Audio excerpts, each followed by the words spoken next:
लाल बाजार की रहने वाली लड़की को उसके ही आशिक मोहम्मद अली नामी लड़के ने उसे लूट लिया।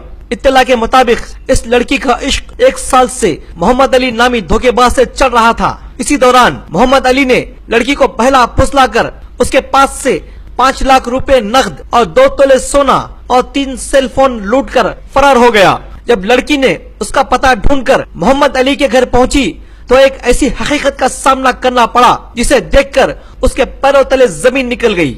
उसका आशिक मोहम्मद अली जो पहले ही से शादीशुदा और 2 बच्चों का बाप निकला, जिसके फौरन बाद उस लड़की ने हुसैनी आलम पुलिस स्टेशन में अपनी शिकायत दर्ज करवाई।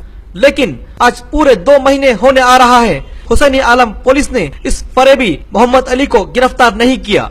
और नई नस्ल के लड़के और लड़कियों को चाहिए कि अपने मजहब और अपने कल्चर के खिलाफ जाकर कोई काम न करें, वरना मुआशरे में ऐसे ही शर्मनाक वाकयात रौनुमा होते रहेंगे और लड़कियों की इस्मत दांव पर लगती रहेगी, अपने ही मजहब व मिल्लत और कल्चर का नाम बदनाम करती रहेगी। सैयद अरशद के साथ मैं Syed Usman Ali, crime today news, Hyderabad.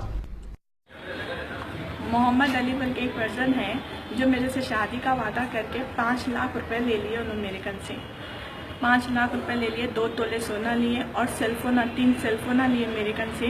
शादी करते बल्कि दी मैं उनको, और 5 लाख इसलिए लिए उन्होंने मेरे से, घर का सामान लेना है और बोले तो कारोबार के लिए उन्होंने मेरा पैसा लिए। और अब जब मैं मांगने की सूरत पे उन्होंने पैसा नहीं दे रहे मेरे को, जब मेरे को मालूम नहीं था कि उन्होंने शादीशुदा है, बल्कि उन्होंने शादी के नाम से मेरे कन से पैसा लिए। फिर मैं अचानक वहाँ पर उनके घर गई तो मेरे को पता चला कि उन्होंने शादीशुदा है, बल्कि और ऑलरेडी उन्होंने शादीशुदा है और 2 बच्चे हैं, बल्कि मेरे को नहीं मालूम था। और मैं कंप्लेन लिखा के मेरे को 13 तारीख हो गया। कहाँ पे लिखा है आप कंप्लेन? हुसैनी आलम पीएस में मैं कंप्लेन लिखाई और मैं डेली हुसैनी आलम पीएस 2 महीने से जा रही हूँ। 2 महीने से मेरे को कुछ भी रिप्लाई नहीं दे रहे और कुछ भी नहीं बोल रहे। मैं डेली 2 महीने से जा रही हूँ वहाँ पर, 2 महीने से डेली उधर जाना, बैठना, बात करना। कहाँ के रहने वाले हो लड़का? अली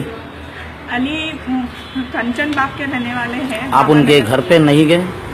मैं उनके घर पे पहले तो नहीं गई थी, क्योंकि उन्होंने बोल दिए थे मेरे को कि मतलब मेरा घर है, ऐसा कुछ भी नहीं है, मैं घर लेना चाह रहा हूँ तो मैं ऐसे शादी करके घर लूँगा बोल के ऐसा बोले। तो मेरे को भी ऐसा लगा कि ठीक है चलो घर ले लेंगे और अच्छे से रहेंगे बोल के। तकरीबन शादी की तैयारियाँ करें, महाराजा फंक्शन हॉल लिया हम लोग, और फिर बाद में उन्होंने कि शादी से मुकर गए। इसका प्रूफ है मेरे पास कि महाराजा फंक्शन हॉल हम लोग लिए थे, क्योंकि वहाँ पर है ना कि पूरा हम लोग का जो भी है उधर रिकॉर्ड में लिखा हुआ है हम लोग शादी खाना लिए थे बोल के। मेरा तेलंगाना पुलिस से रिक्वेस्ट कर रही हूँ कि ऐसा कितने लड़कियों के साथ मोहम्मद अली ऐसा करे होंगे। मैं चाह रही कि अली की सज़ा मिले और अली जो करे उनका है ना कि मोहम्मद अली को पकड़े और है ना कि मोहम्मद अली की सज़ा मोहम्मद अली को देना चाहिए। और मोहम्मद अली ओपन चैलेंज करे हुए है कि मैं पुलिस के कभी भी हाथ नहीं लगता, ओपन चैलेंज करे हुए हैं। और इसमें है ना कि हुसैनी आलम पीएस कुछ नहीं कर रही, क्योंकि मेरे को तकरीबन है ना कि 2 महीने तक मैं पीएस में जाके बैठ रही हूँ और वो लोग के घर वालों को बुला रही हूँ। जब तक ही बिठा रहे, जब तक मैं बोल रही हूँ उन लोग को बिठा के रखो, तब तक ही बिठा रहे। और वो लोग के घर वालों को ला रहे पुलिस वाले? वो लोग के घर वालों को ला के बिठा रहे, मगर मेरे रहने पर। तो मैं क्या डेली उन लोग का जाऊँ, जाके बैठूँ पीएस में? जब मैं जाके बैठ रही तो तभी बिठा रहे वो लोग, नहीं तो नहीं बिठा रहे। अगर मोहम्मद अली आपको मिल जाए तो आपको पैसा चाहिए, आप उनसे फिर शादी करना चाहेंगे? ऐसे इंसान से तो मैं शादी तो नहीं करना चाह रही, मेरा पैसा जो है वो मेरे को दे दे। शादी का फैसला मैं अभी नहीं लूंगी।